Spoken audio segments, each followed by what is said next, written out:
For Black History Month, we have a special, and we're tackling one of the biggest, most epic questions that you can ask. Why were Africans enslaved? Why were Africans enslaved? To wit, how were Europeans able to come to Africa and enslave Africans? How did that how did that happen? How did we get into our current predicament, current meaning the last 300, 400 years as African descended people across the Americas and the Caribbean and even beyond? How were Europeans able to come to Africa and enslave Africans? And this is perhaps in the BLM era, maybe the post BLM era now. Perhaps we're in the Trump era. Maybe all of this comes down to this very disturbing image, 8 minutes and 46 seconds, where the white so-called officer, Derek Chauvin, is on the neck of the African-American George Floyd.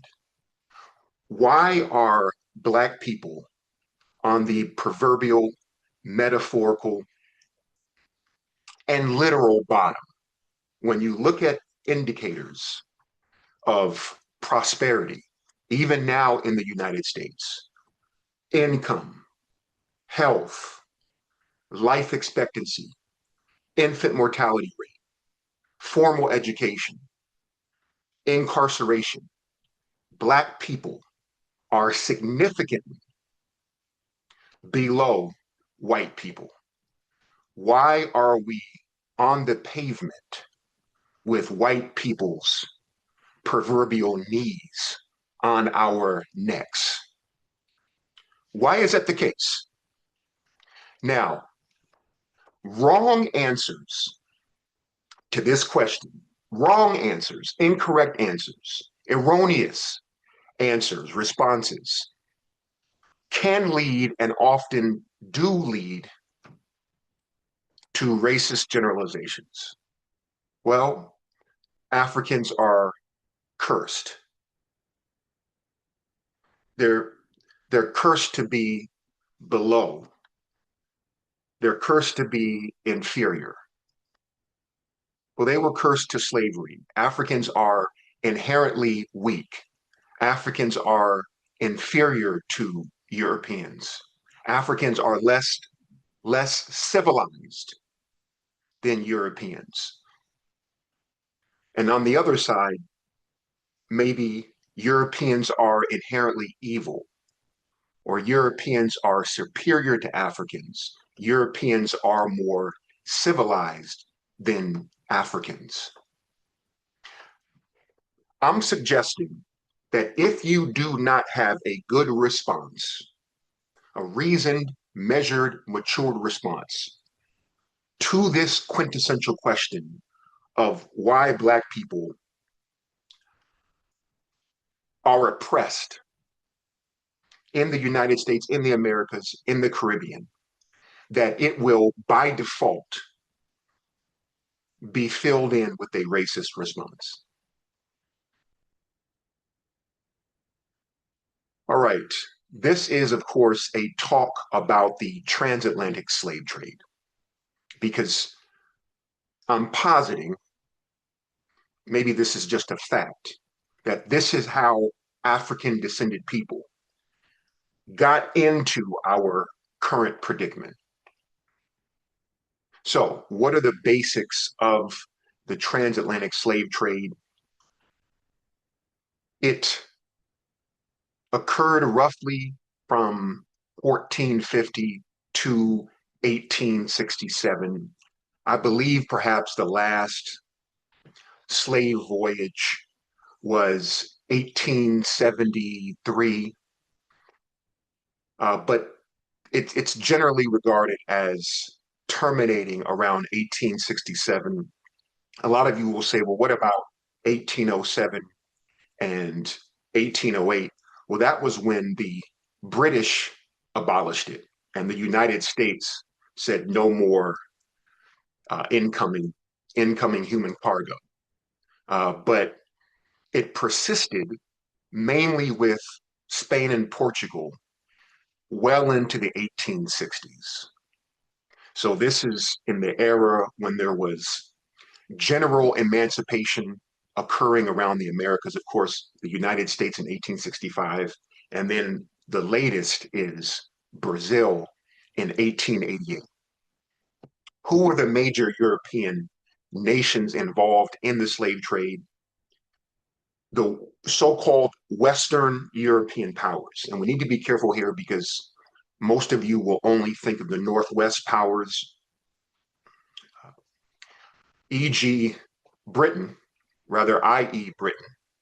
But really, there was longer and more extensive slave trading in Iberian Europe, which is Portugal and Spain. But the five major powers, Portugal, Spain, Britain, France, and Netherlands. Who are the major African peoples? We're talking about hundreds of African peoples. I'm using the term African peoples. I don't want to use the word tribe. I do use ethnic group, sometimes states, sometimes empires, but mostly African peoples. And these are, like I said, they are hundreds of African peoples involved.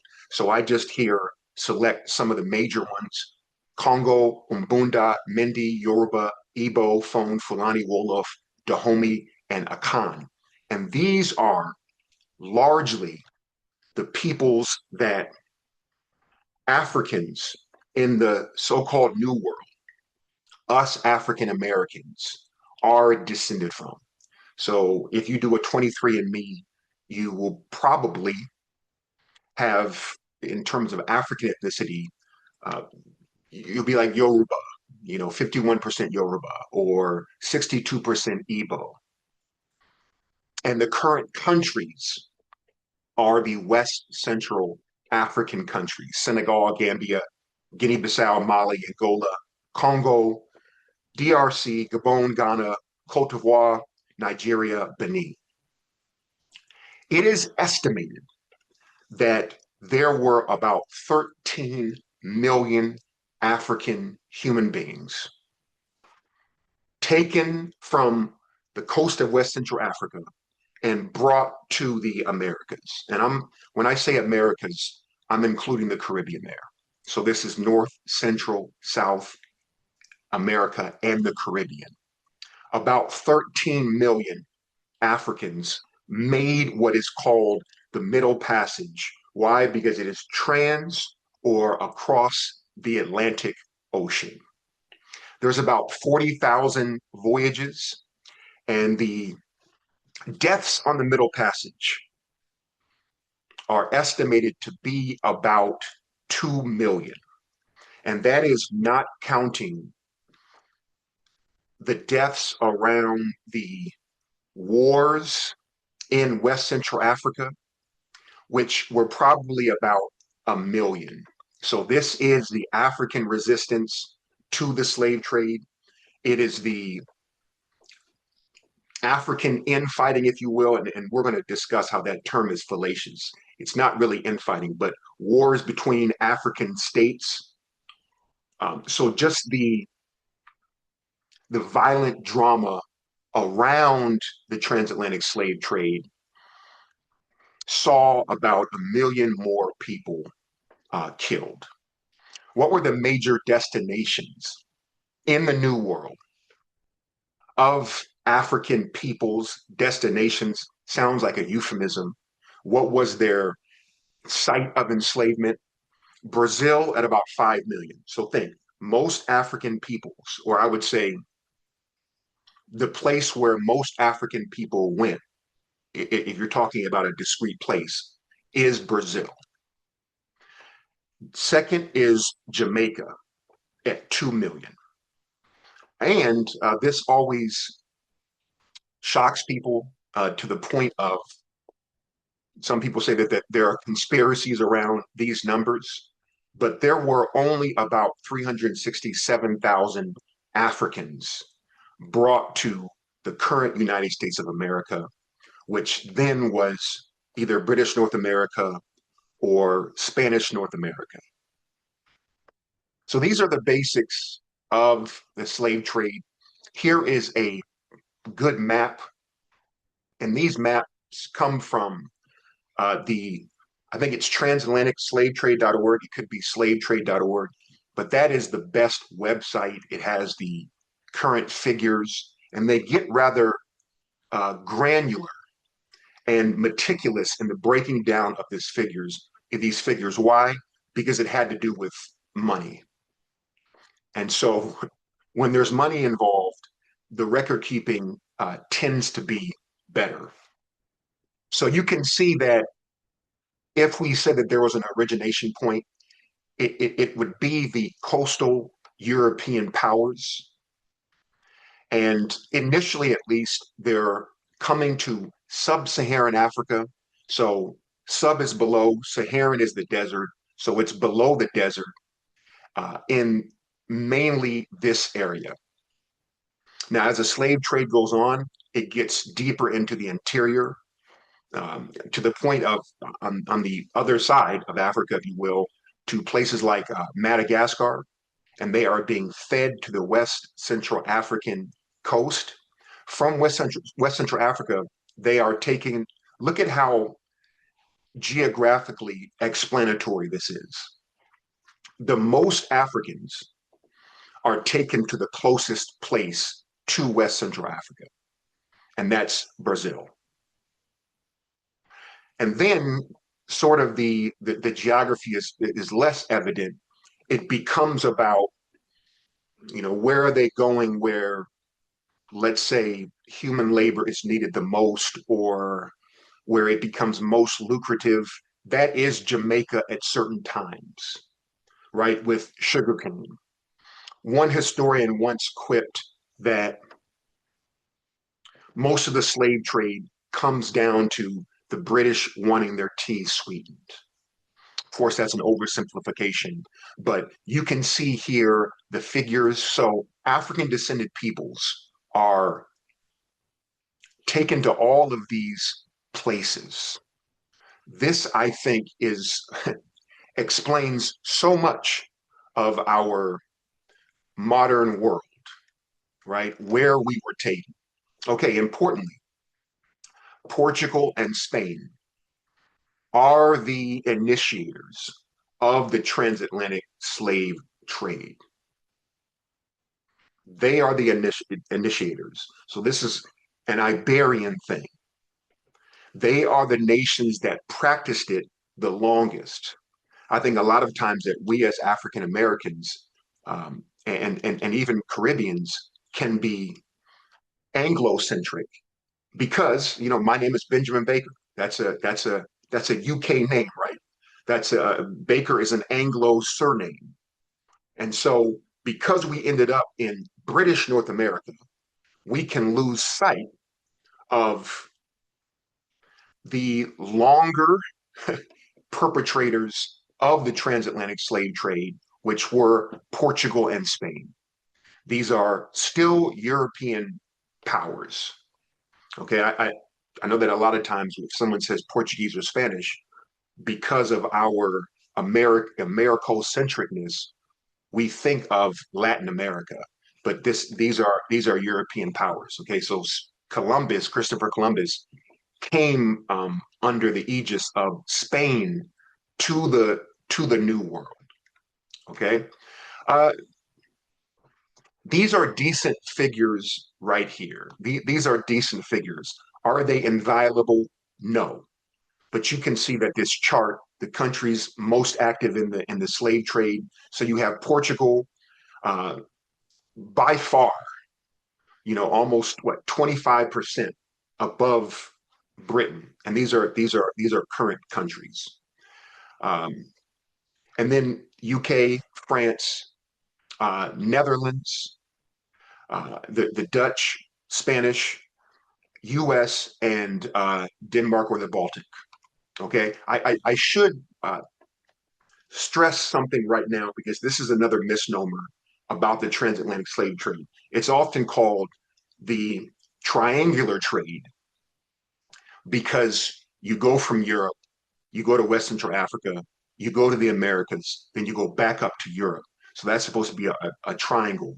But as the slave trade progresses, it more often, I think, becomes, let's say you're leaving from Brazil, like Recife, Bahia, or some other port in South America, and you're going directly to Africa, and then you're coming back, going to Africa, coming back.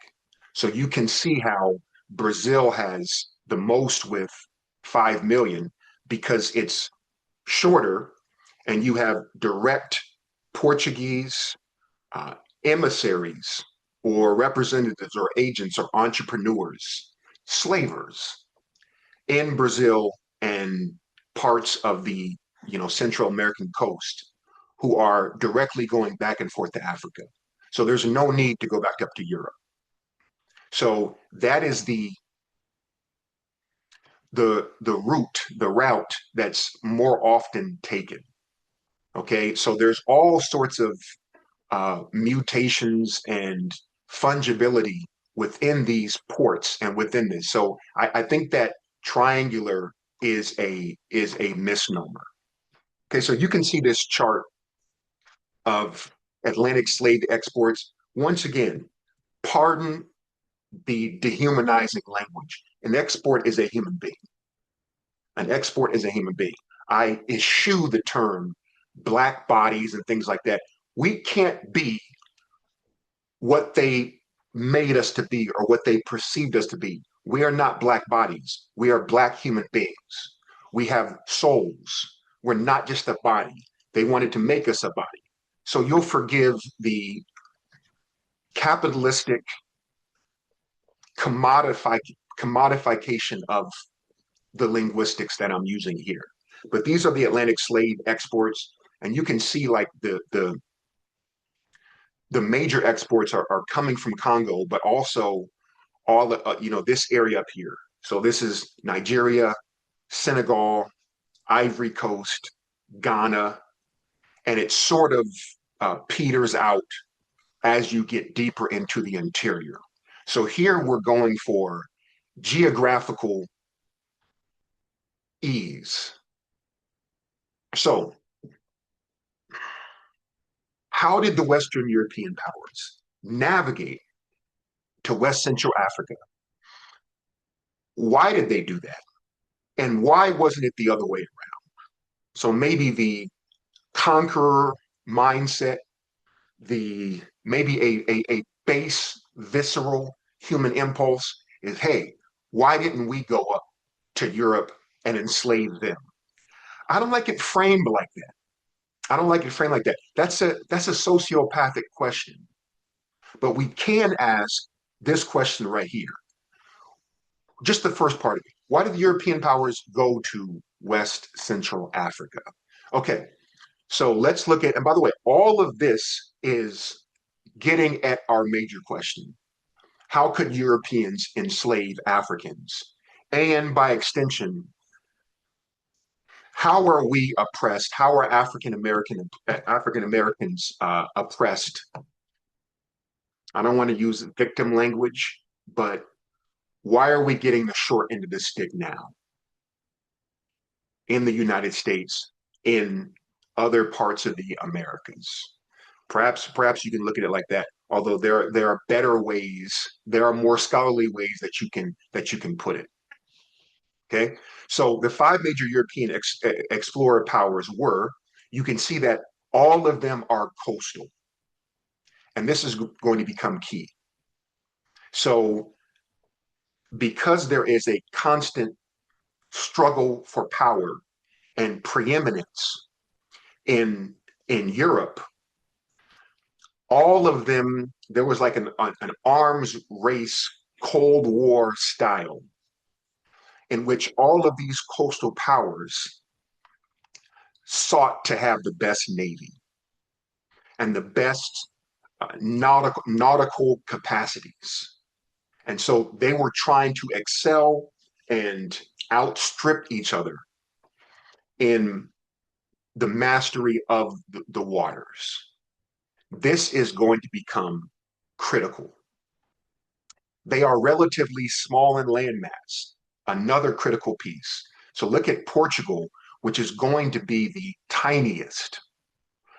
Look at England. And by the way, this map of England, I think that it's enlarged. I think England is a lot smaller than what's on this map, right? I think it's enlarged for so that you can see it. Spain, France, and then Netherlands. So all of these are coastal powers. They are essentially locked by other European states. So in an age of expansion, exploration, empire building, it's not going to be easy for them to just expand and take over, right? Look at the situation now with Russia and Ukraine. Russia wants to take over Ukraine, at least the Crimea and Donbass regions, but it's hard to do because Ukraine's going to fight you. So look at this map. They are running out of, or they cannot easily conquer one another. Although you certainly have people, you have your Alexander the Greats, you have your Napoleons who try to do it. Because they are so tiny and their physicality is limited, they are going to want, you may say, need natural resources. How much natural resources, how many natural resources could England generate on that relatively small landmass? Okay, you have some coal. What else? How much metal can you get from the ground? How many crops can you really grow? They are competing with one another, as we said, and they are Protestant or Catholic. So the Iberians, Spain and Portugal, they are Catholic. France is Catholic. And this is going to become pivotal because most of Central and South America is going to what? Speak Spanish and be Catholic, right? To this day. They can be African, some people say that, Latino, Latina, Latinx, Hispanic is a race. I would question that because it's going to be Europeans and the indigenous or Native Americans and Africans, essentially, all coming together and procreating. But they are mainly going to be Spanish in religion and they're going to speak Spanish, right? And that's because of the dominance of Spain. And then Portuguese, you'll have like Brazil, which it's they're going to speak Portuguese, but they're going to be Roman Catholic in religion, and they're going to speak Portuguese. Okay, so this Protestantism, so Britain is essentially Protestant, right? Anglican. Um, they are going to have a proselytizing impulse, an evangelizing impulse that is also going to be strong. And we can talk about the elision of religious proselytizing and imperialism, colonialism, state building, how those two are often indistinguishable. So you have Protestants and Catholics. So all of these are essential. The Eurasian landmass will also become important. Jared Diamond, the author of Guns, Germs, and Steel, makes a big deal of this. I don't want to go too deep into Diamond's theories, but he says that there's an east-west orientation on the Eurasian landmass, and so you roughly have kind of like the same time zones. You roughly have the same climate. If you have problems with this, you have to take it up with Jared Diamond. Hopefully, I'm representing his argument correctly. There is domesticatable fauna and flora there, namely the horse, the donkey, the goat, the sheep, and Diamond's going to make a big deal of this. There are closer proximities of populations, especially on the western side, which is Europe. So all of that is going to create crowd immunity, more complex political structures, more trading. And I'm saying more, I know that that's a comparative term. Let's think of Africa. There's going to be an easier spread of inventions and technology, even let's say from gunpowder with the Chinese. And there's going to be more of an of a flow of inventions, a flow of ideas, and advanced political power and organization. On the other hand, with Africa, and think about this as a partial response to our question. Think about this as a partial response to our question. In the end, I'm not going to try to give you an answer to the question. I'm just going to end the lecture, but all along, I'm going to be advancing what I think are parts to a very complex yet crucial question. How were the Europeans able to enslave the Africans? Look at this. African peoples in the 1200s, 1300s, 1400s, 1500s, they were more self-sufficient. They were more self-sufficient. So remember what we said. The coastal European powers, their territory is smaller. So they think that they need to leave to get greater resources. So there's not enough in that landmass to suffice to, equip to flourish your burgeoning large populations. In Africa, it's not the case. Think about that. For the most part, I'd say Africans, West Central Africans, are not feeling a need to go out and explore and get something that they don't have because they perceive themselves. And I think if they're living and flourishing, that the perception is accurate, that they don't need that.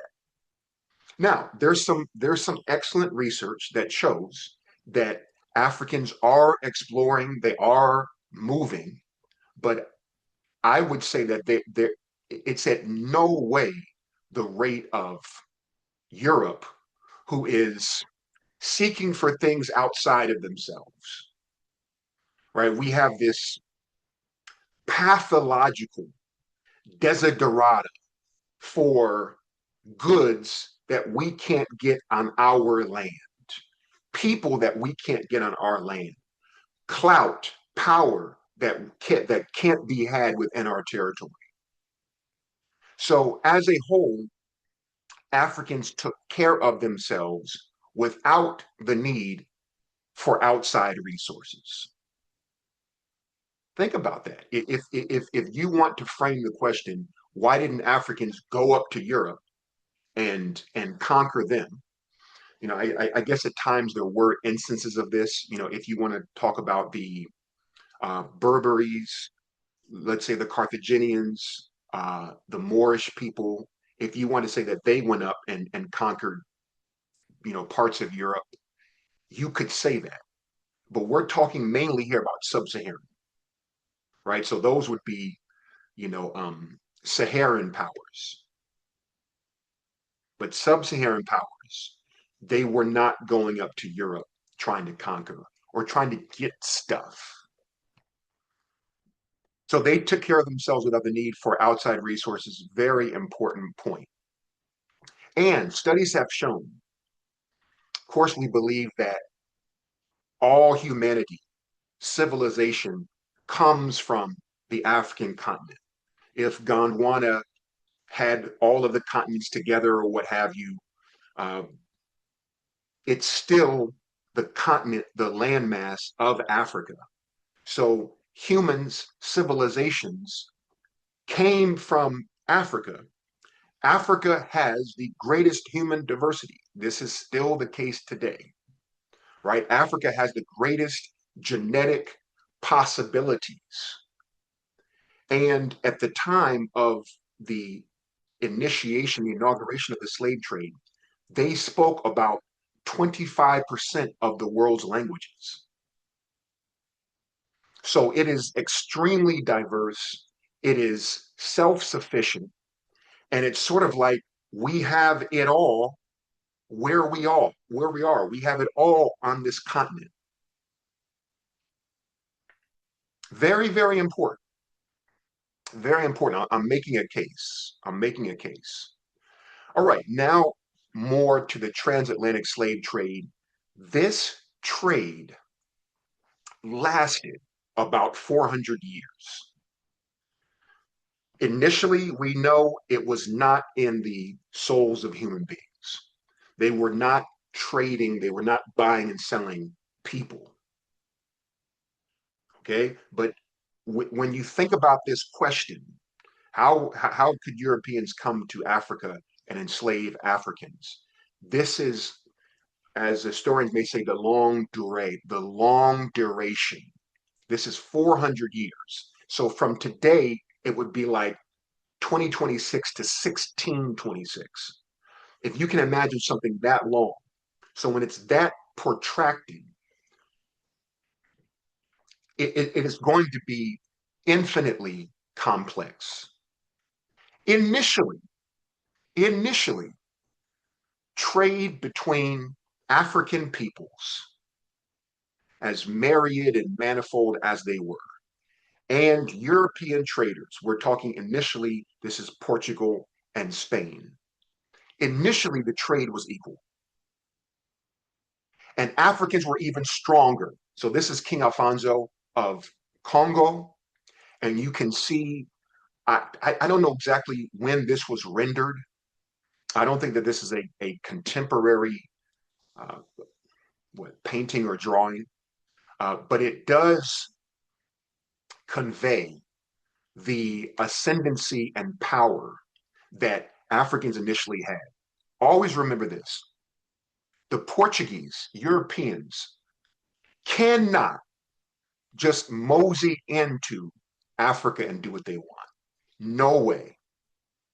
No way. Often our perception of the slave trade is that Europeans were just coming and just snatching Africans.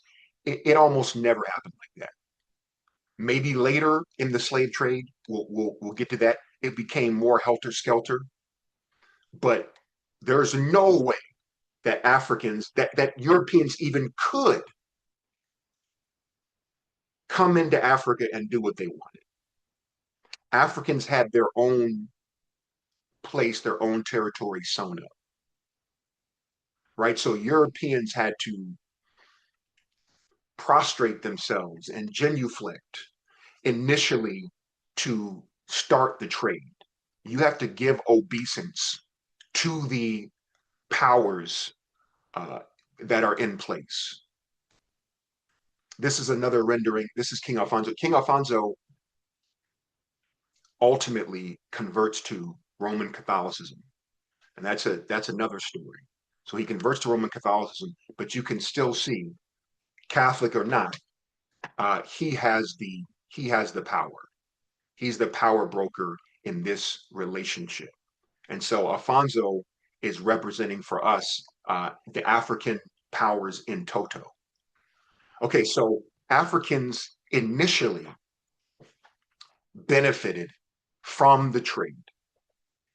So you're trading, you're getting what you want.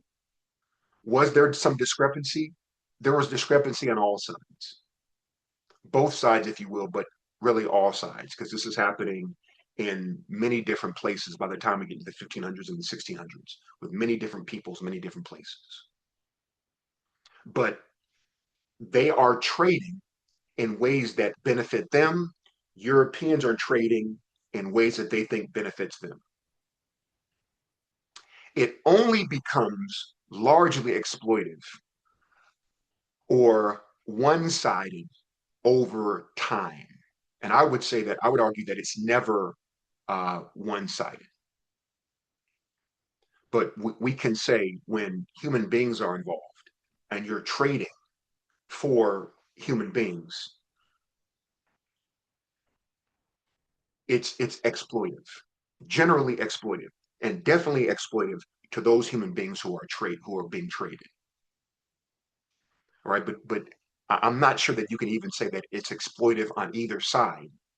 Those human beings who are traded are being exploited, but if you capture those human beings from somewhere else, from a war or something like that, I don't know if your people exactly are being exploited, which leads us to a major point.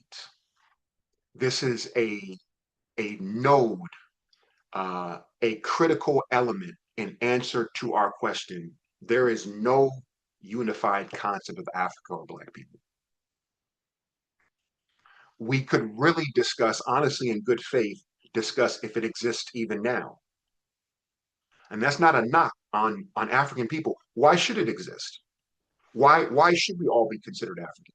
Why should we all be considered European? Why should we all be considered Asian?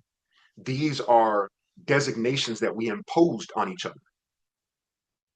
You see what I'm saying? I mean, why are all Asians the same? Or if you say that, okay, so Chinese, Japanese, Koreans, Filipinos, Singaporeans, Taiwanese, they're all Asians. Who says that? Who said they're all Asians? So in the transatlantic slave trade era, especially at the beginning, but I would even say, later into it, there is no unified concept of Africa or Black people. None. The Yoruba do not think they're the same as the Fon, do not think that they're the same as the Ewe. The Dahomians do not think that they're the same as the Congolese. They don't even know the Congolese. I mean, what the Hausa don't think that they're the same as the Nok. And this is essential. So is our question badly framed? Because we said, how could Europeans come to Africa and enslave Africans? Well, there really weren't any Africans. The phrase Africa comes later. The designation, I say Africa comes later. The designation of African nations comes way later with the scramble for Africa in the 1880s. And then, the colonization imperialism that comes from that. That's when the countries get their names: Nigeria, Benin, Ghana, and even when some of the quote unquote tribes get their names. So during this time, the Yoruba did not know themselves as Yoruba, right? The Asante did not know themselves as Asante. The Wolof did not. What, you think that they were calling each other, hey, fellow Wolof? Hey, what's up, Wolof? How you doing? No, even those would come later. So there's no concept of unification. Once again, why would there be? We're all just living on this landmass far apart. We have rough territories that we call our own. Why do we need to think of each other? And there are no outside interlopers. There are no pale face interlopers. And I'm not saying that in a derogatory way. Some African peoples, it is true, when they first saw Europeans, they thought that they were ghosts, right? That's very unnatural to them to not have melanin in your skin or to have very low melanin in your skin, right? So why would we have some sort of cohesive identity contradistincted against people coming from outside?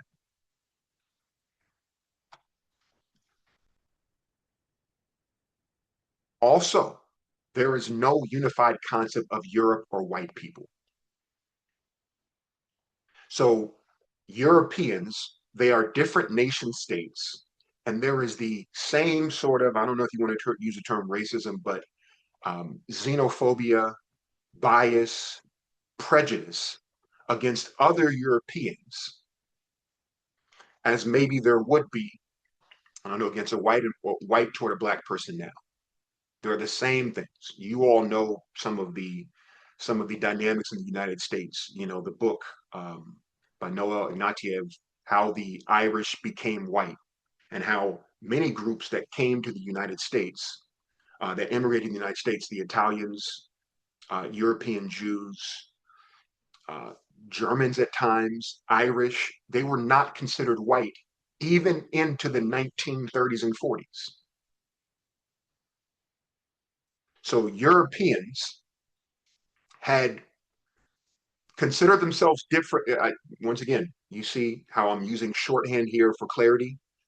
British and French were not cool. They did not think of themselves as the same. They did not think of themselves as Europeans, even to the point of if you're at, Salamanca in Castile, in Spain, and you are, I don't know, 30 miles away in Oporto, Portugal. It's longer than that, but you get what I mean. We are not the same. Look at this. Not only were they not the same, but Africans are fighting against Africans. African peoples are fighting against other African peoples. And Europeans are fighting against Europeans. We have, endless research on this. Tens of millions. People speak on black crime. Oh, Chicago and St. Louis and Memphis. Folks, white on white crime has bedeviled the last 1,000 years. White on white crime. We need to stop white on white crime. Who's going to do something about it and go to the white communities and stop white on white crime? Europeans were sociopathically, were pathologically killing each other throughout history. They say, oh, black people are the only race that can't get along. What? What? Europeans have famously and notoriously slaughtered each other. And this is even during the genocide of Native Americans in the New World. Europeans are decimating each other. What do you mean we are the only race who can't get along? No race gets along, if you want to use the term race. None. Everybody's killing each other throughout world history. This is a human thing. I think even in the 30 Years' War, there's like 12 to 15 million people killed in Europe. In World War I, what are the latest stats? 15, 30 million killed in World War II, right? 60 to 100 million people killed. This is white on white crime on an epic scale. Oh, what about the Bloods and the Crips? Small scale. Small scale. Oh, well, Bloods and Crips are, the treetops are fighting against the Grape Street. Forgive me if I'm mixing this up, right? And they're fighting over territory. That's all Europeans did was fight over territory. What do you mean? What do you mean? We speak of, and forgive my digression, forgive my tangent, but we speak of white supremacy as if it is always united, as if it is one front. White people are constantly fighting each other. White Republicans hate white Democrats. Right? White men hate white women. You know what I mean? I'm not casting generalizations, but I'm being rhetorical here.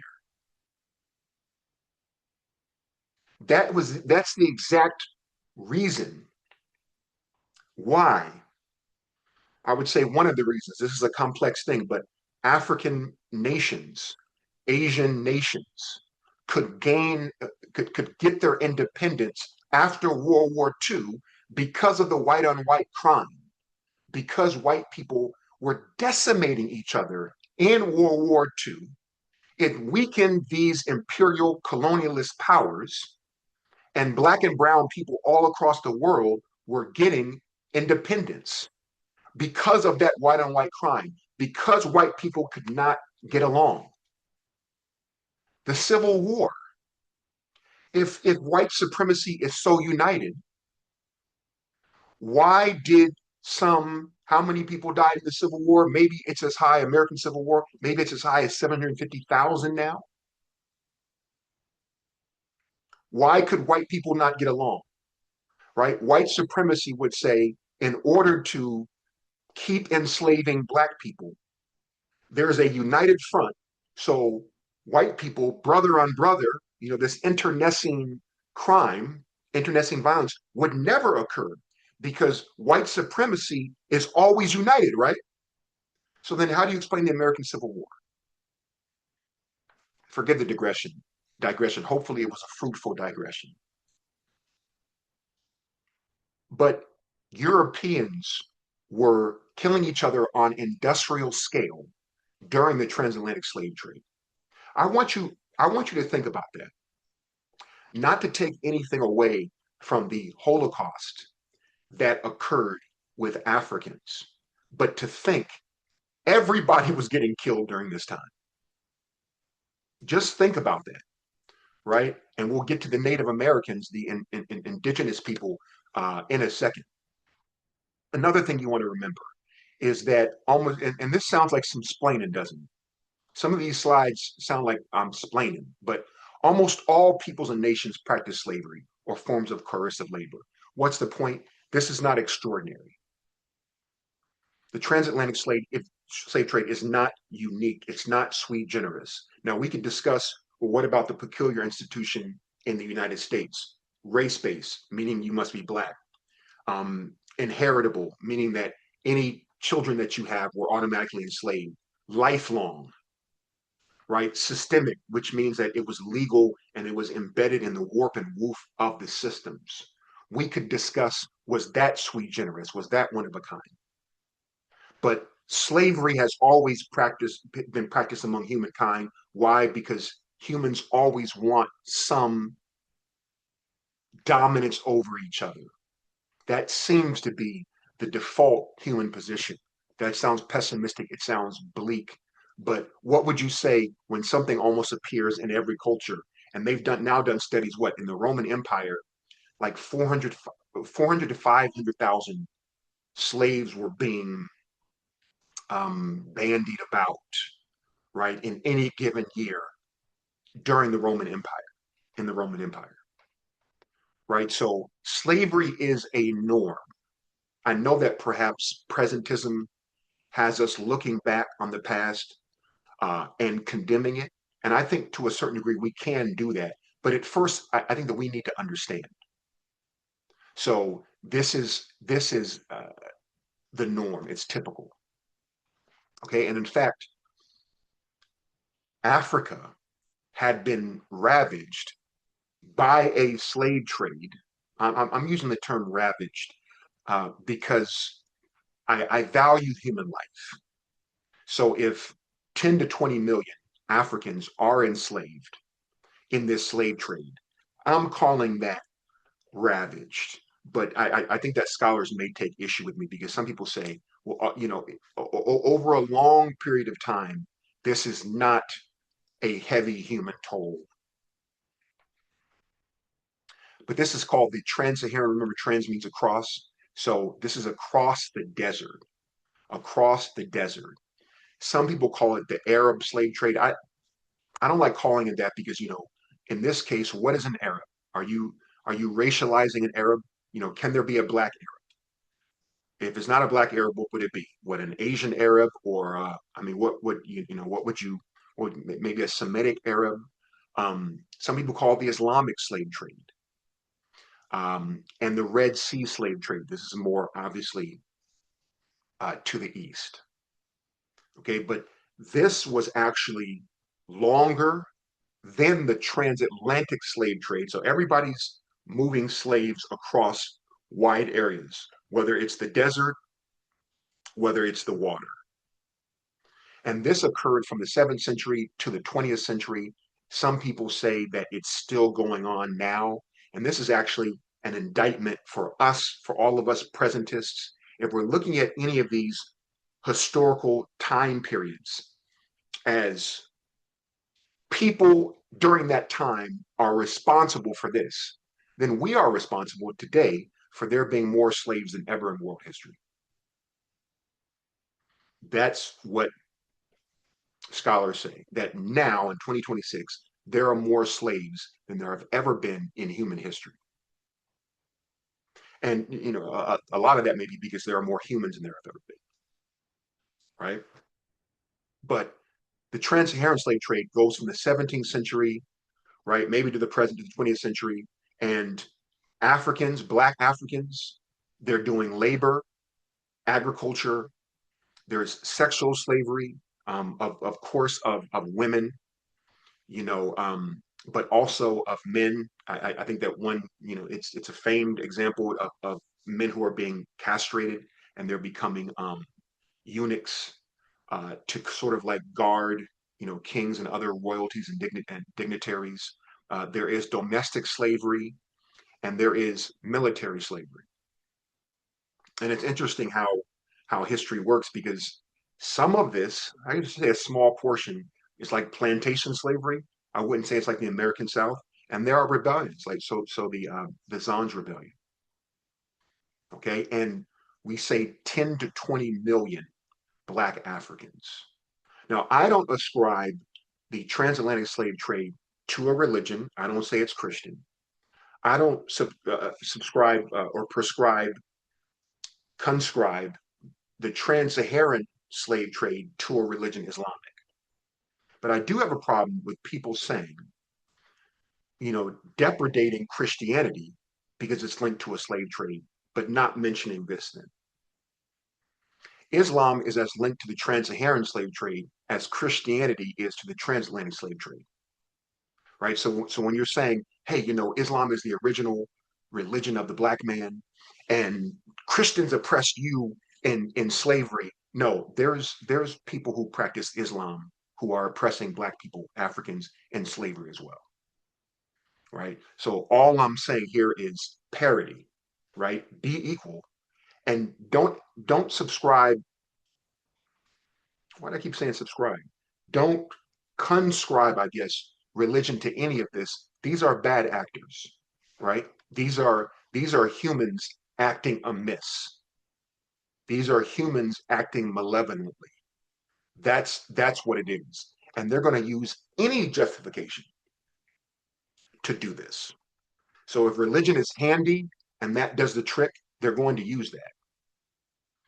Okay, so my point is that this is a norm in Africa and it's a form of slavery. Okay, so in the initial decades, moving back to the transatlantic slave trade, there were only trickles of human cargo. So you can see this comes from the transatlantic slave trade database. And you can see how initially there are just small, relatively small numbers, but it starts picking up in the 1600s, right? Definitely late 1600s, 1700s. And then it's sort of like at its peak from 17 to 1800, I would say. It's at its peak. Although, somebody could argue that it's at its peak in the first half of the 19th century, although many polities are outlawing it by that time. Okay, so this is very important to see how it progressed over time. So it is insidious. It is non-existent at first, obviously, but then it's building and growing. So why is it growing? The question is, why is it growing? Well, the annexation, the conquering of the so-called New World by Europeans. So it's Spanish and Portuguese, it's the French, then finally the British, and a little bit of the Dutch. So these are happening concurrently. The Americas are being prepared, as it were, for exploitation, both agricultural, climate, geographical, and anthropological and human. So these work together. So as Europeans are clearing out, literally, ethnically cleansing the new world, they are going to be bringing over human beings to exploit the natural resources there. They're happening in concert. They're happening in tandem because you may look at this and you may say, well, why is it increasing? It's increasing because of this.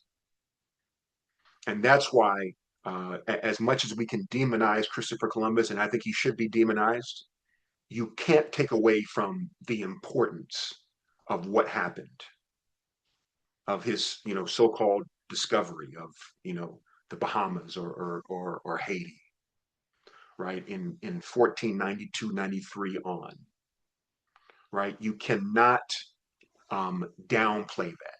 You cannot downplay that. It it was a very pivotal epic epoch. It it it was consequential. It was consequential to world history.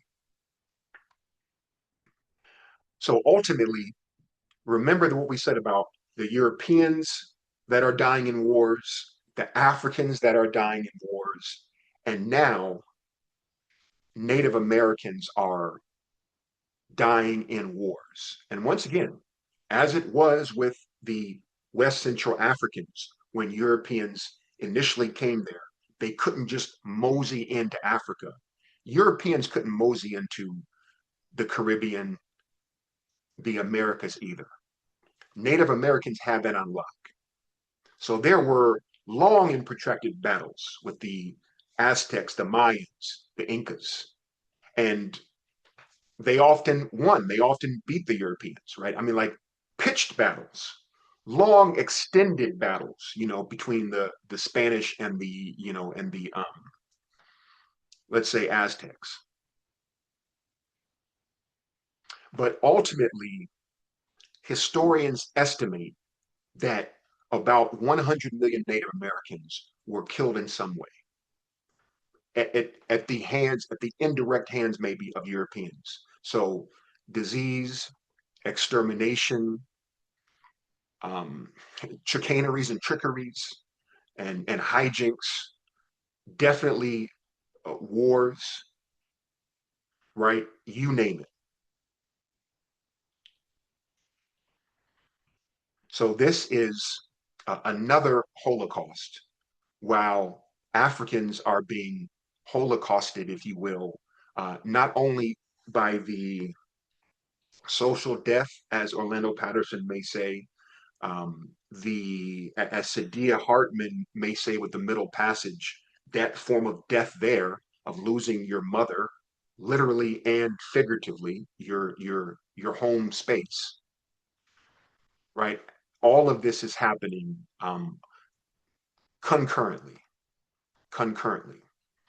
So incredible wealth, because you may ask, okay, so you're saying that Europeans couldn't just come into Africa and just take Africans.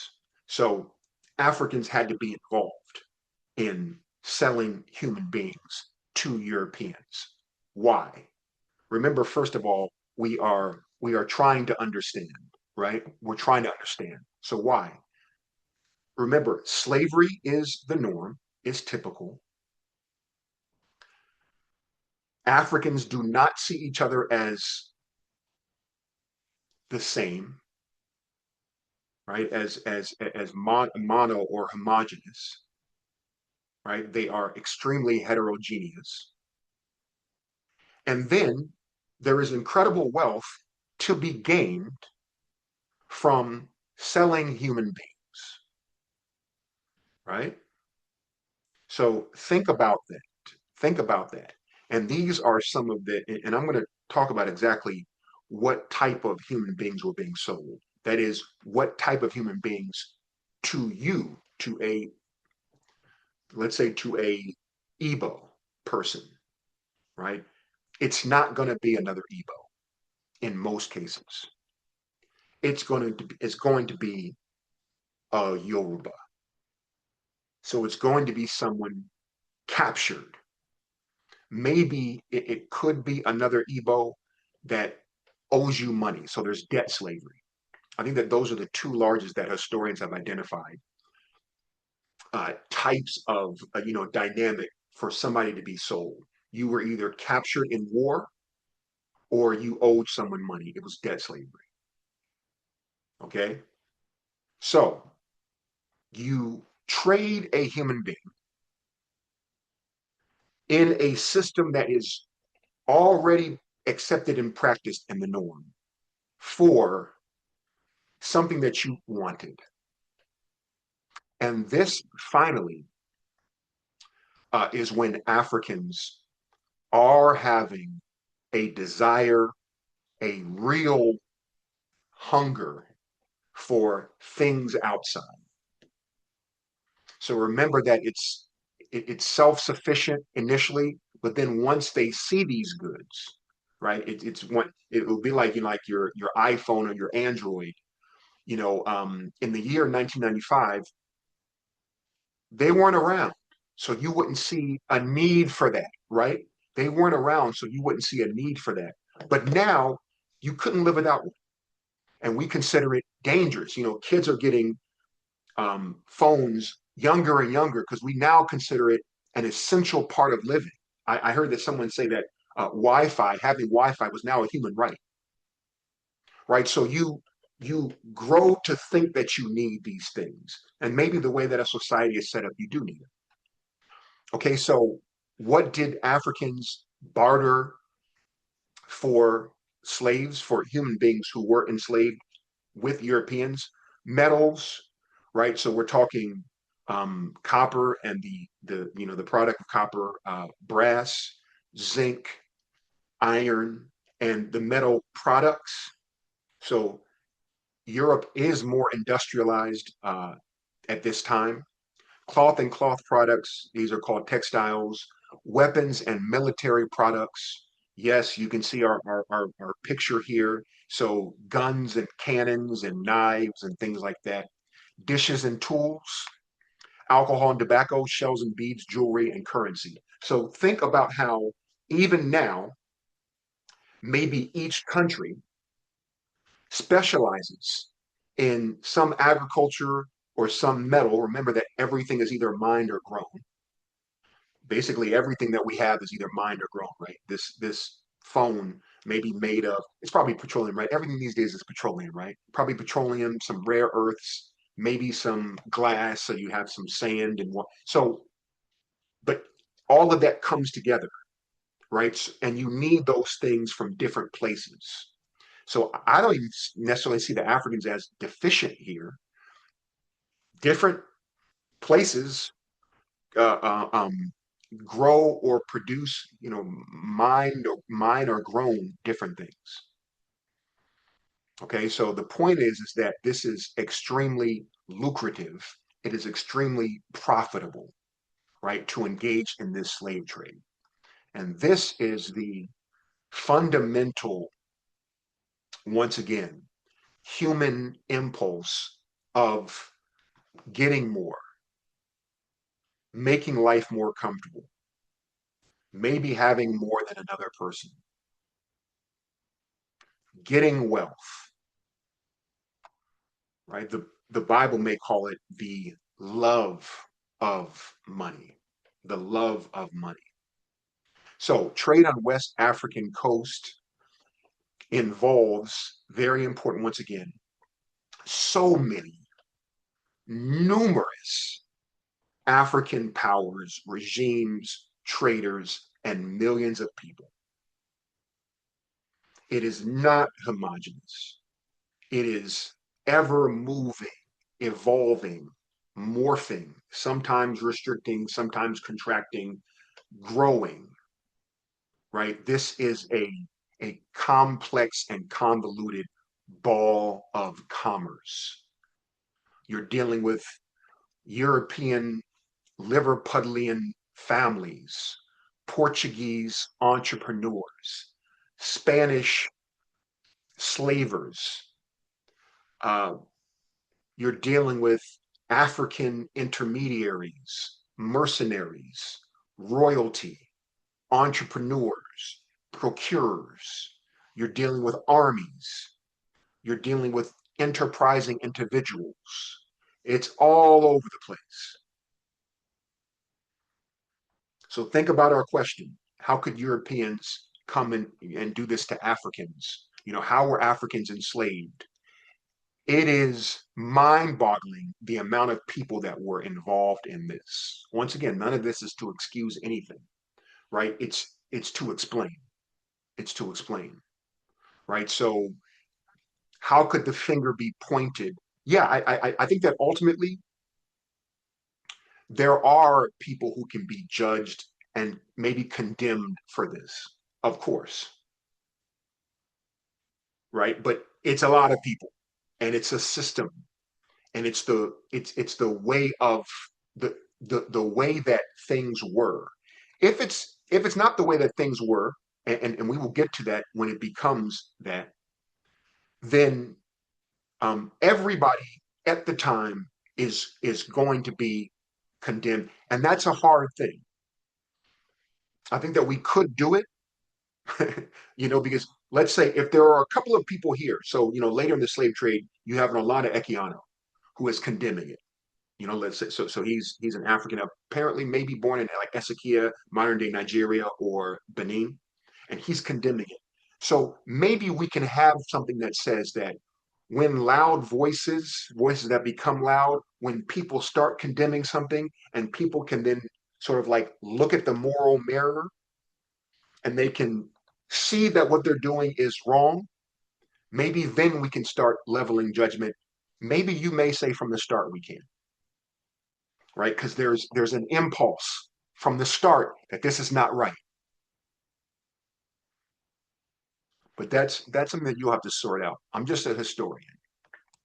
I'm just a historian. Leaders, elites, and merchants of African groups were largely responsible for the slave trade. I'm saying this is on the African side, right? In the early years. But later, we cannot say that it's the elites anymore. We can't say that it's the elites anymore.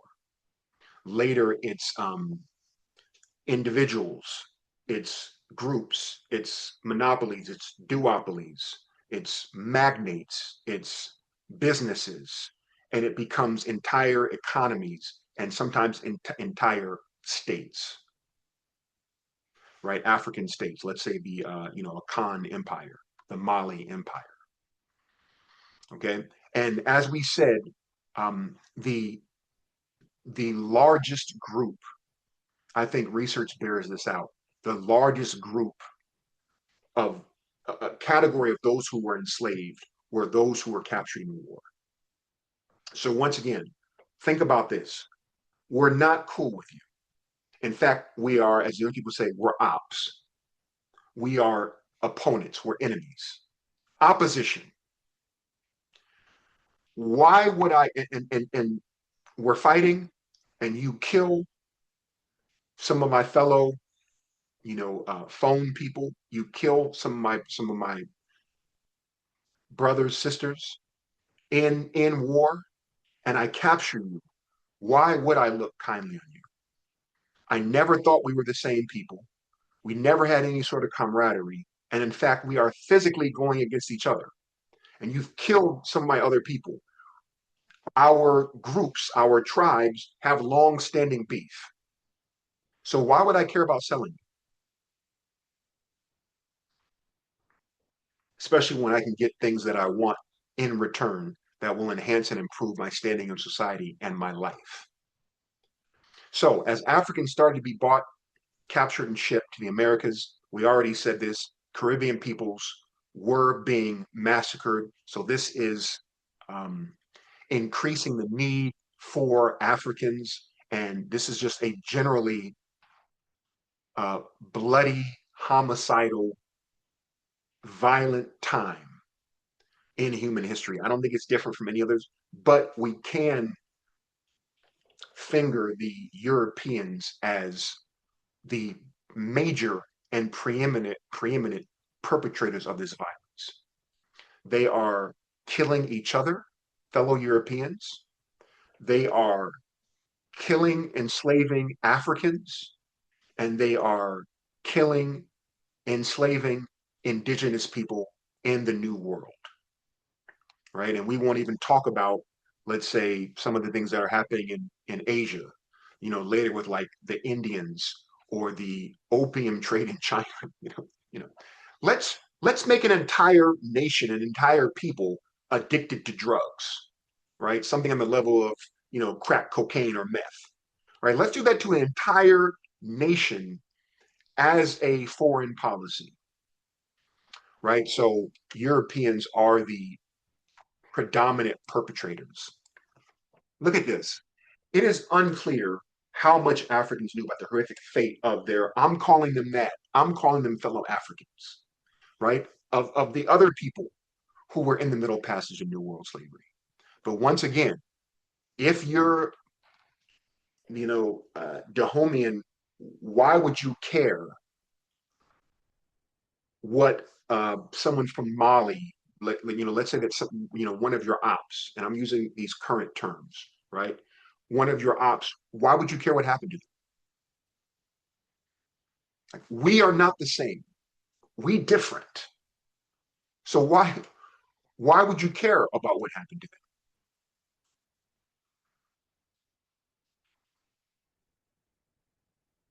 Think about it. Think about it. And some say, oh, see, that's why we as black people we can't get ahead, because we're not unified. Nobody's unified. Nobody's unified. Who was unified? What humans have been unified? What human group, different groups, let's say, for a long amount of time have been truly unified, right? I think that people just do things without that, right? They do things without that. I can even talk about, let's say the even the British Empire. So they are basically conquering the world, right? The sun never sets on the British Empire. So at any given point, the sun is always shining at one of Britain's territories. Even they have a lot of internal division about what's going on. I think that it wasn't Disraeli. I can't think of the prime minister to be who condemned the opium wars. And he's like, this is an abomination. Why are we doing this? He would later become the prime minister, right? And so there's always division. I don't know if Africans can be faulted for this, right? Aside from a basic moral, principle that you shouldn't fight others and you shouldn't kill others and enslave others, right? But that's asking a lot for people to not fight each other, right? So about the horrors that our valorous ancestors endured on the Middle Passage. This is a human abomination. And I would say that it's in the name of money, making money. We're going to take these ships across the ocean, more humans, more money. Let's pack as many as we can onto this. So they are just, is exactly like you see here. They're packing them, like sardines onto this. And every evil ensues, right? When you have humans on top of each other, right? Disease, we said, what, 2 million people died estimated on this voyage, right? And some scholars have said that it was true that sometimes sharks and other, marine animals were following them because they were throwing people over and the blood was spilling out, right? So sexual perversion, of course, women were being raped extensively on these voyages. I assume men were being raped as well.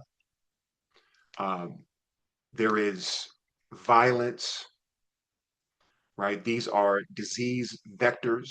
They're like petri dishes, right? So this is every human evil occurs uh, during the Middle Passage, right? You can see some more what charts, images, renderings from the time.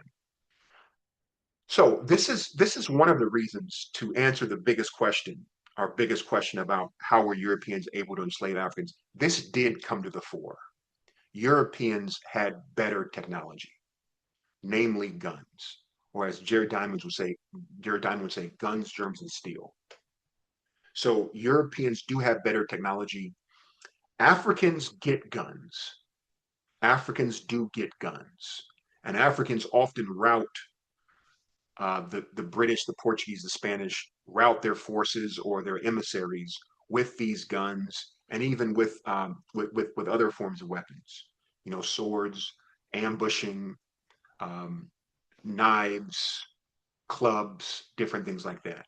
But the Europeans do have, in time, a technological advantage that becomes clear.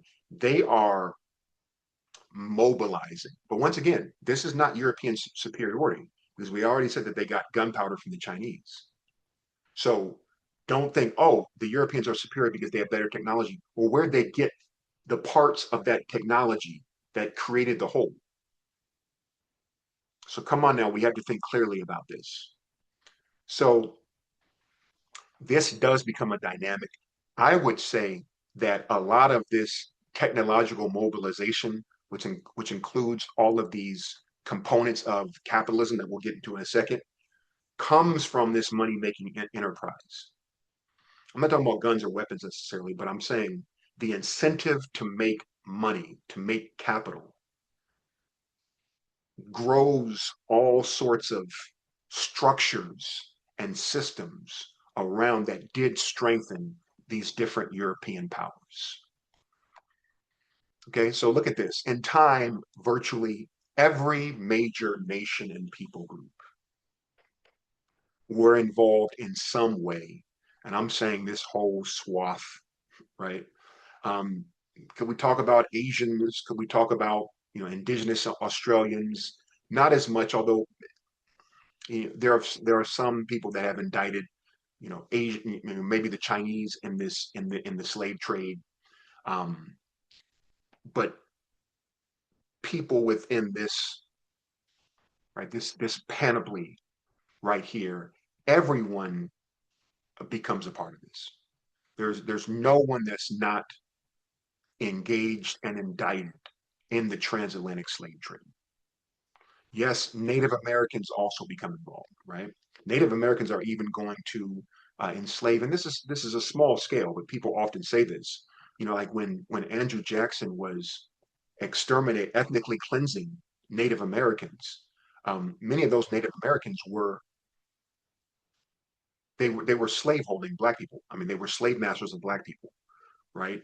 In the Trail of Tears and in the removal acts of the 1830s, during the Jacksonian era, Native Americans owned thousands of enslaved black people, right? So everyone is indicted in this. Some people they single out European Jews, and say, well, they were also involved in the slave trade. Everybody was. Everyone was. So, does that mean that we shouldn't say who was involved? No, we should faithfully point out, rigorously point out everyone who was involved, but then who's going to escape? Who's going to not be involved? Does this not say that some people have more involvement than others? Like, let's say the Portuguese, the Spanish, yes, I would say that they do. The British, yes, right? We can say that they are huge perpetrators. And by the way, I fully believe in reparations, reparation movements. Most immediately in my context, reparations for African Americans in cash, in money. Everything else we can buy. Land, education, money. And you won't be giving us money. You will be returning money that was purloined, that was stolen from us. There's no give, oh, will the federal government give us money? No, it's going to be money that comes from our taxes that we pay, and you're going to return money that built up the United States. Once again, forgive my digressive rant. So, Europeans, Africans, Arabs, indigenous Americans, right? And I am not making a moral equivalent. Please don't misunderstand me. I'm not making a moral equivalent. Some people say, well, indigenous Americans really shouldn't belong in this list, don't belong in this list. Africans don't belong in the same list as Europeans. I take your point, but you get the point of this slide. Everybody's involved, right? Everybody's involved. Okay. Importantly, think of our main question. Many African peoples fought against the slave trade. This is by no means, it never was, but a total capitulation. Oh, all Africans are involved in this. No, African peoples fought against it for different reasons. They were all not necessarily humanitarian. Oh, they're enslaving our fellow Africans. Let's resist this. A lot of times it was like, hey, in Dahomey, let's say with the Woman King, in in Weeda or Dahomey, they are abusing our fellow people. They are degrading our ethnic group, our people. We must stop them, right? How much of it was, hey, they're also enslaving other people and this and that? I don't know, right? A lot of it was because you're protecting your own people, which is just a human, right? I mean, what can you say about that, right? So when we as African Americans protest, march for civil rights, that's not being selfish. We're trying to help our people. So I would posit that that is as humanitarian and as noble as helping another people. So think of that. Okay, so many African peoples fought against the slave trade for a time. The Akan and Dahomey, they were waging war against European traders. So you all don't come here, and they stopped them, or at least they impeded them, right? And here you see a lot of women warriors coming to the fore. I don't know exactly where this myth of the Amazon woman comes from, but I've heard some people say that it may originate here or may have been buttressed with these African women warriors in Dahomey, right? In the among the Akan, right? That you see depicted in the Woman King and Queen Njinga. Is she a hero? Perhaps. I think that she was complicated, as with everyone else. Like Toussaint Louverture, hero, definitely. But was he complicit with the slave system? Definitely. Right? Um,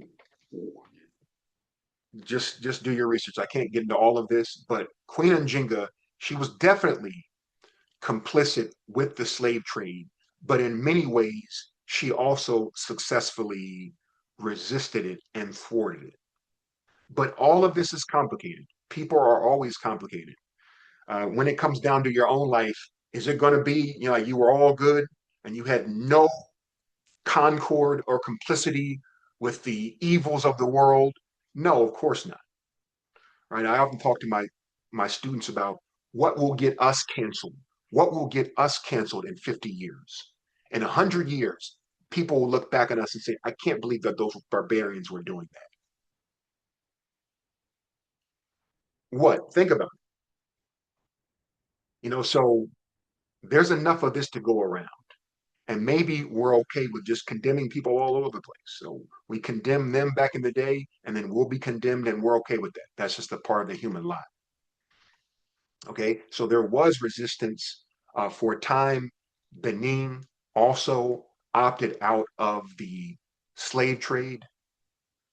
Uh, but the way that it went is that if you opt out, you are missing out on this massive source of wealth and advancement, quote unquote, for your kingdom. And so, how long can you not be involved in this? Right? How long can you not be involved in this? It's like the abolitionists in the United States who were boycotting slave produced goods and they're saying, we're not going to wear cotton. And so the abolitionists started getting clowned for just their substandard clothes, holes in the clothes, the clothes were shabby looking and because they didn't buy the cotton produced clothes made by enslaved black people, and so it's hard to resist.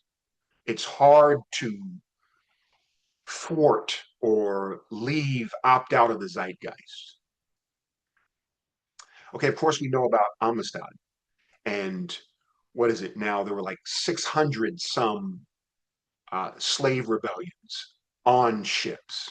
So there's all sorts of rebellion. Please remember this. Please remember this for our question. It was never easy for Europeans to do this.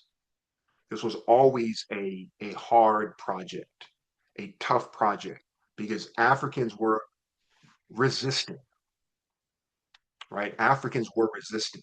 So Europeans, once again, could never just mosey into Africa and do what they want. There was always resistance. Okay. But there was never a unified Pan African resistance. That may be a contradiction. There was a resistance because I am enslaved on this ship, the good ship Jesus, the good ship Mary, Maria, Saint Mary, Santa Maria. I'm going to resist to save myself and my fellows. Let's cohort and let's overthrow this. But was there a Pan African, right, which could be an African American creation, Caribbean American creation, right? Right? Was there ever a Pan African resistance? No. What could have happened if there was a Pan African? All of the African groups on the West Central African coast, all of them came together to resist. The Europeans would not have been able to do what they did. But once again, this is alternative history that I don't think is worth engaging in. I don't think it's worth engaging in. Okay, so in time, enslaving Africans became all you may think it is. It matched the stereotype in time, right? I think at times Europeans were coming in and grabbing and kidnapping and enslaving because the systems were afraid, right? The integrity of many nations, African kingdoms were frayed, and Europeans were able to find, you know, pores in the system and come in and flip in and out and exploit that system, right? And there was scheming, trading, bartering, capturing, kidnapping. It just became an all around grimy, gritty, nasty business. It devolved into that. Although I would still say that that was the exception because you had African, kingpins and lords who this type of thing would not translate to money in their coffers, to wealth for them. So they kept this to a minimum, but it was hard to do.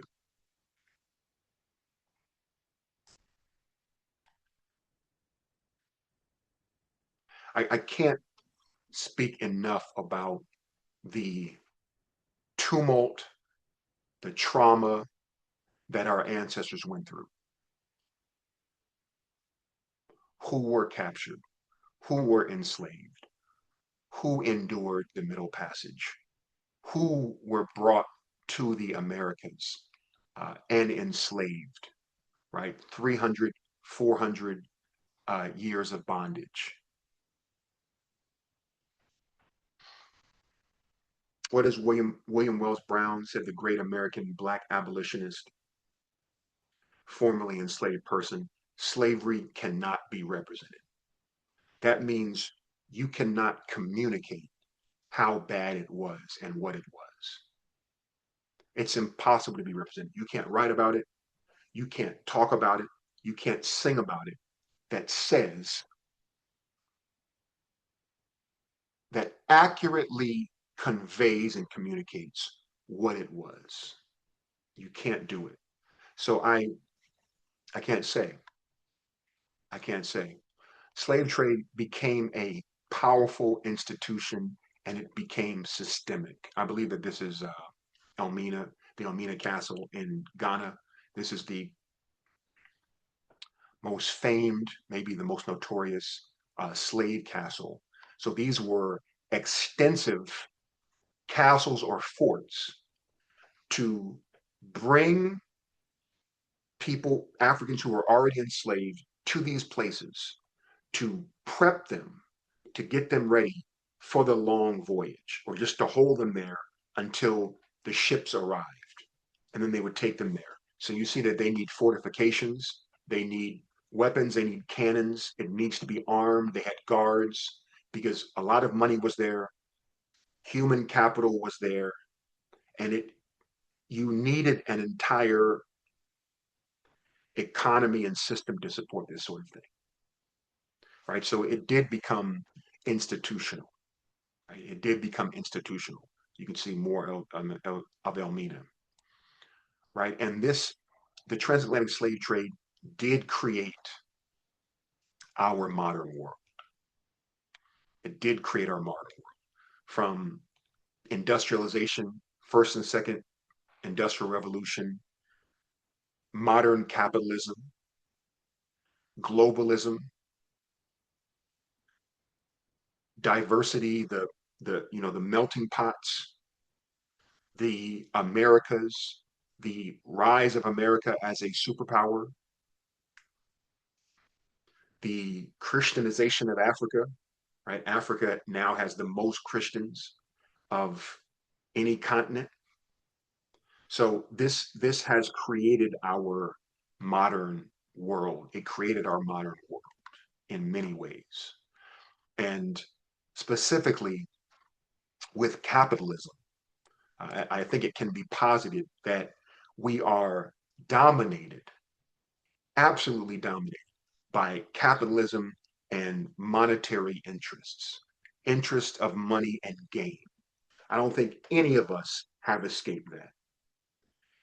And this sort of laid the foundation, checks and balances, the infrastructure, the substrate, the ideology for capitalism, right? Because you're this is a very costly thing to transport human beings from one place to another. So I need capital to buy a ship, to build a ship. I need industries in place to build this ship. I need credit to do it because I don't have enough money. I'm just a normal person. I'm just a normal entrepreneur. I don't have enough money. I need connections. I need politics. I need banking systems because there's major money involved, and we need places to put it. We need to get loans. We need standards. What is it when you? What is it that paper or metal money backs up? We need a standard maybe. We need gold, silver standards for this. We need insurance because what happens if our ship sinks and we lose all of this, right? So we need to be insured. We need speculation. So stocks and bonds grow from this. So many things come from this, at least, partially, largely. And the transatlantic slave trade made West Central Africa, I believe, susceptible to colonization and exploitation. That may be controversial among certain historians, but I think it certainly did. Whatever it did, it gave certain European powers intimate knowledge about Africa and the inner workings of Africa, especially the wide swath, West Central Africa, right? So this is going to allow Africa to be exploited in the scramble for Africa in the 1880s and the imperialization and colonization that lasted for about a lifetime. So from 1884 to about 1964, right, whenever it was that different African nations got their independence from the late 50s to the 1960s, maybe some in 1970s, right? It lasted about 80 years, 90 years. So this lasts a lifetime, but the effects, of course, are still with Africa, still with Africans in the Americas and the Caribbean, of course, of course. But we end on something of a maybe a high note, although there probably really aren't any winners in this, sad epoch. Africans were instrumental, integral in terminating the transatlantic slave trade.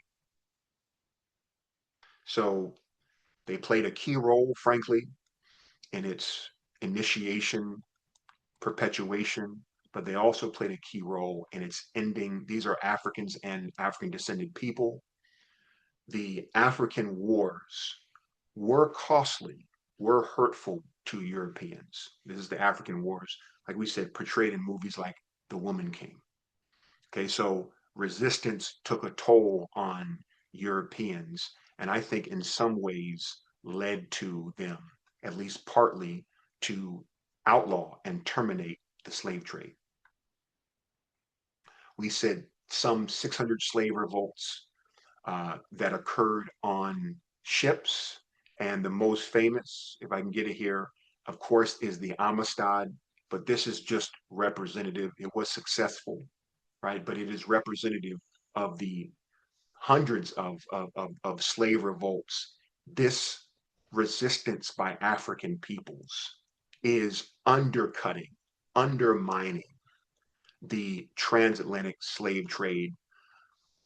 People like James Somerset with the Somerset case, right, where they are legally undermining, legally dismantling slavery and the slave system. Voices, activists such as Gustavus Vassa, Alado Equiano, in which they are making an intellectual case, right? They are engaging in literary arguments, literary rhetoric, effectively, that is making the case that this is morally wrong. This is going to be a big motif in Atlantic history and in American history of Black people, African descended people, in many ways being the moral voice to white people. How's that? Moral voice. Hey, African Americans who have made democracy realer in the United States than African Americans. Who made America, as much as America has, live up to its ideals? As adumbrated in the Declaration of Independence and the Constitution, if it's not African Americans, right? I believe that we have been part and parcel to most of the good things that have happened in this nation. I'm being a little bit hyperbolic, but you see what I mean. When we think of an American, it is what African Americans envisioned and brought about, right? So this is Alado Equiano, the Haitian Revolution, right? These are major, 1791 to 1803, 1804. These are pivotal events that strike blows to these slave powers. In this case, it's France, and it is against the most powerful empire in the world at the time, Napoleonic France. So the Haitians defeated the greatest European power, right? At least in this theater. And this is also a major blow to the slave trade enterprise. Our good sister Phyllis Wheatley, our good brother, Crispus Attucks. These are all dealing blows, right? The so-called poetess of the American Revolution and the first martyr, if you will, of the American Revolution. The American Revolution, as divided as we want to say that it was, because many Black people fought on both sides, right? And because like who's you have the colonists on one side and you have Britain on the other, right? Which side are you going to go to? Well, whichever side promises us individual freedom, right? But these are Wheatley and Attucks are on the American side, and this is going to ultimately deal a blow to the transatlantic slave trade. For whatever it's worth, the United States does outlaw it in 1808, although that will increase the domestic slave trade, right? This is a rendering of Nat Turner, 55, about 55 dead from the Nat Turner revolts. All of this is undermining the slave power, the slave empire, the slave system, the slave mechanism. All of this is undermining it, right? And these are African descended people. And of course, all of our African American ancestors, all of our African American ancestors, our forebears, it's estimated that there were a total of 10 million Black people enslaved in the United States. So that's over all, if we want to start in 1619, whenever you started 1619 to 1865, right? About 10 million Black people, and they worked an estimated 410 billion hours. But there was always resistance, right? You can look at emancipation on a continuum.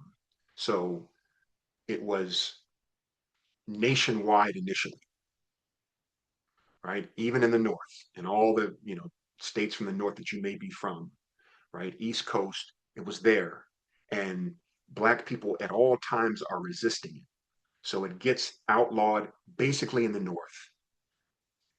The whole time, Black people are individually getting their freedom, right? By various means, hook or crook, they're getting their freedom, right? Legally running away Underground Railroad. They estimate that about, what is it? Is it 1,000 Black people escaped slavery per year? Is that the estimate? It may be higher. I may be off on that. But the whole time we are undermining it till finally there is a large and general emancipation, all right, 1865. But even during the Civil War, that's called the largest slave revolt, maybe aside from the Haitian Revolution, right, where 500,000 Black people got their freedom, right, before or besides the Emancipation Proclamation, right, besides the 13th Amendment, right? So Black people are always resisting, and in many ways, they bring about their own emancipation and the ending of the transatlantic slave trade. Of course, our good Black abolitionists never forget, never forget that when Black people saw something that was not right in America, when the system was crooked and corrupt, they changed it. They changed it. Remember that. Oh, what can we do? What can we do? You can do it. You can do it. You can change the system. We did it all throughout American history. So the abolitionists are playing the long game. They don't know when it will end. They don't know how they can do it, right? They're starting, you know, as far back as you can think, right? Let's say Richard Allen in the 1780s. Let's say, of course, it's before then. Stonewall Rebellion, the New York Revolt, right? From the beginning, if you want to say it's in 1619, even before then, there are rebellions, right? But I'm saying abolitionism. Let's say if the organized abolitionist movement starts, let's say it starts with David Walker. Well, let's just choose a random date, 1829. right? You're working 36 years before it happens, and you don't know that it's going to happen, but you're working with faith like it is going to happen, confidence that it is going to happen, and you are integral in bringing it about. In many ways, Black people emancipated themselves and they ended the transatlantic slave trade. And of course, ultimately, it becomes a large slave rebellion. What, 10% of Black people were in the Union Army? And what, most of them had been enslaved, right? If some of them hadn't, it was de facto slavery in the North, right? So we brought about the end of this system, African descended peoples.